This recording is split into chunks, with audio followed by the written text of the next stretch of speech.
Hello, my noble band of outlaws. Outlaw Samurai coming at you live with a video. Yes, I know, it's been forever since I made any kind of actual planned video. But in any case, I was watching Kentucky Ballistics' latest video, How Deadly Are Medieval Weapons in the Modern World? And to be quite serious with you, if you take guns out of the equation and give somebody who's trained in their use a sword, these are still quite dangerous, and very much so. Now, Scott's video honestly made me cringe a little bit, I ain't gonna lie.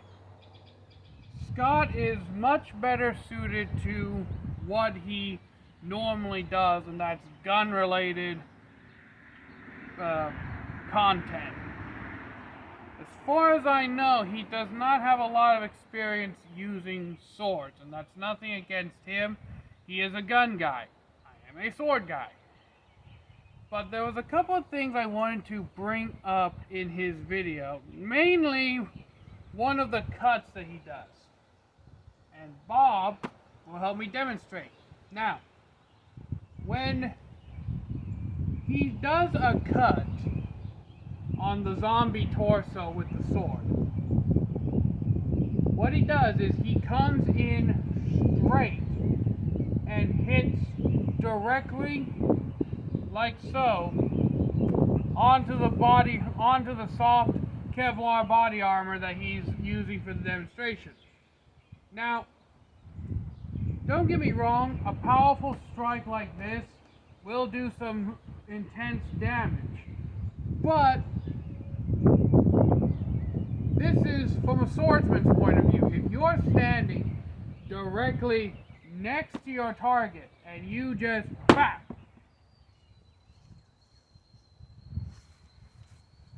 see?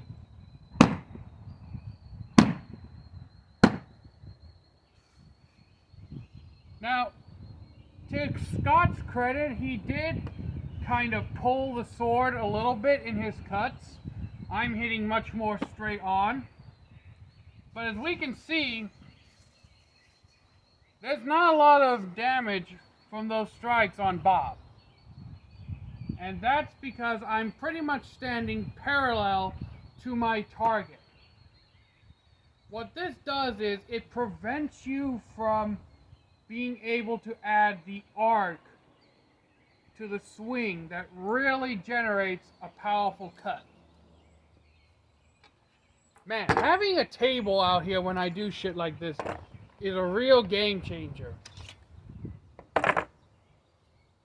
Now, I know this is not a medieval sword. This is a modern, more modern 1796 light cavalry saber, but bear in mind,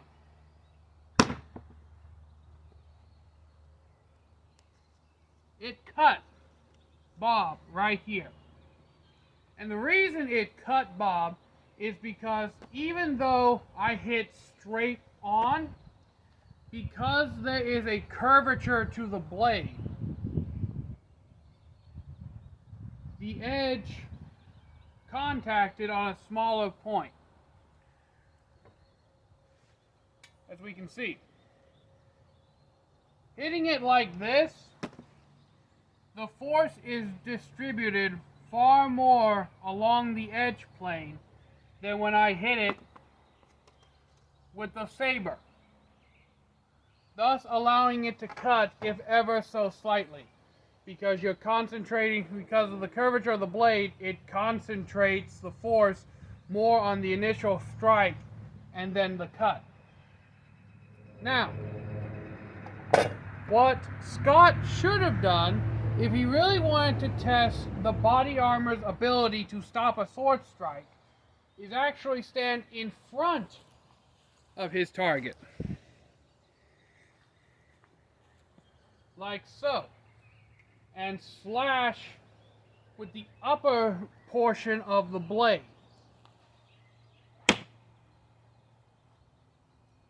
Like so. Or more accurate to Scott's, like so. And this would have given him far more accurate feedback. Now, again, to Scott's credit, he did manage to cut the Kevlar. But there's really two things that kind of discredit his test a little bit, in my opinion. One, the sword he was using seemed to be of a cheap wall hanger variety that didn't appear to be sharpened well enough. And second is that the Cold Steel Viking sword, which is the most accurate sword I have to what Scott was using, he was using a arming sword analog, is a properly made sword meant to hack, chop, cleave, cut, etc., etc. But you see what I'm talking about.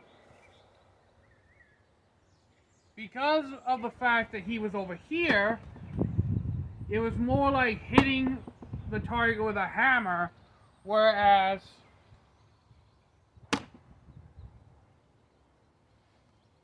being directly in front of it, if not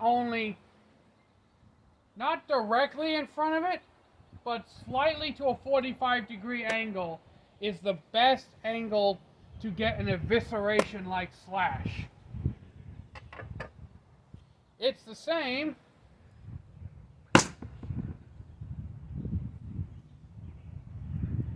with the light cavalry saber. Instead of being over here,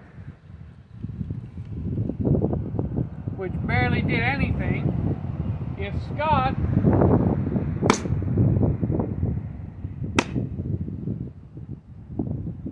had been slightly quartering towards the body armor and the ballistics lab, these two were from the light cavalry saber, he would have gotten far better results. Or even if he had just slashed straight down.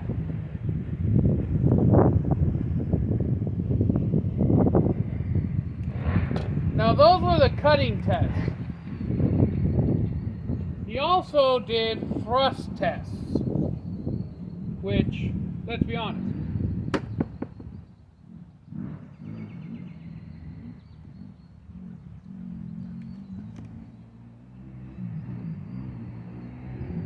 okay, I think I've actually damaged that section before, so.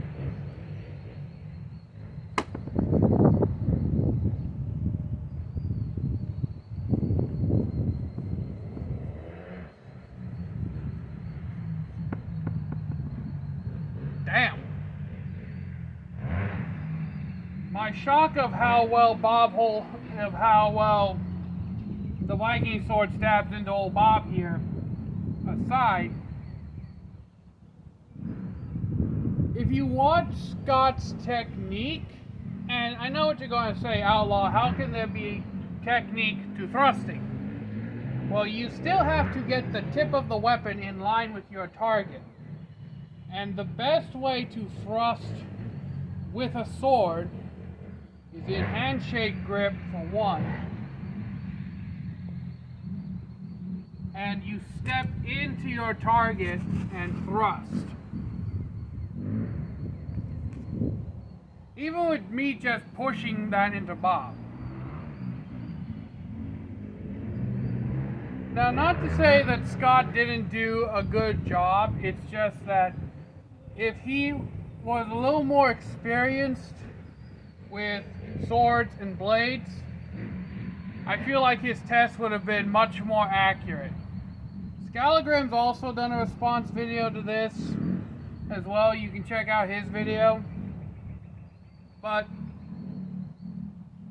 I'm not trying to say that Scott's video is bad or anything, because I watch Kentucky Ballistics almost religiously. Because despite me being a sword guy, I also like guns and shooting guns. I just don't have a lot of opportunity to shoot guns. But that case being put aside for the moment, The whole point of Scott's video was to see how modern armor would hold up against medieval weapons. And for the most part, the armor did what it was intended to do, until one other point that I'd like to bring up. At one point during the video, Scott was hitting the armor with, well, poorly made maces, and then brought out the Cold Steel Warhammer. The flanged mace that he uses in the video bent, and so did the spiked mace that he used at the beginning. The flail also didn't fully break through the Kevlar helmet, but then you have what the Warhammer did, which was go straight through the Kevlar helmet. Helmets, even medieval helmets, were not designed to stop weapons entirely. They were designed to dissipate the force going to your head over their surface area. And weapons like warhammers that have a pick on one end and a hammer face on the other end, or halberds, or even some bill hooks that have spikes on them, they fall into a classification that has a very much sounding modern term attached to it. Can openers. They were designed to pierce and bash through certain armors. I mean, you could smash through chainmail with the hammer end, and you could easily, if the hammerhead was acute enough and had enough force behind it, you could even puncture straight through a steel helmet into somebody's skull. Which the Warhammer did with the Kevlar. Also, Scott used a very blunt javelin in a spear throwing test. There's a lot of things that I feel Scott would have gotten a much better, accurate depiction if he was using better made replicas of the weapons that he was trying to test. And secondly, if Scott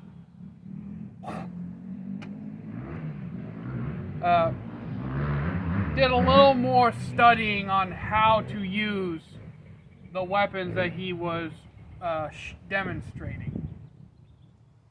Not to say that Scott, I'm not saying that in any way, shape, or form that I'm better than Scott or someone or anything else at using medieval weaponry. But I'm just saying that there's definite room for improvement when it comes to the kind of testing that he was doing and the replicas of the weapons that he was using for the tests. Basically, it just came down to, I believe he didn't have the proper weaponry to perform the test and the experience necessary to use the weaponry to get the best and most accurate results. I'm not bashing Scott by any means. I'm the last person who ever do that. I'm just adding some constructive criticism. So until next time, my noble band of outlaws, Outlaw Samurai tells all y'all be crazy rednecks, be safe using your weapons. I'm out. Peace.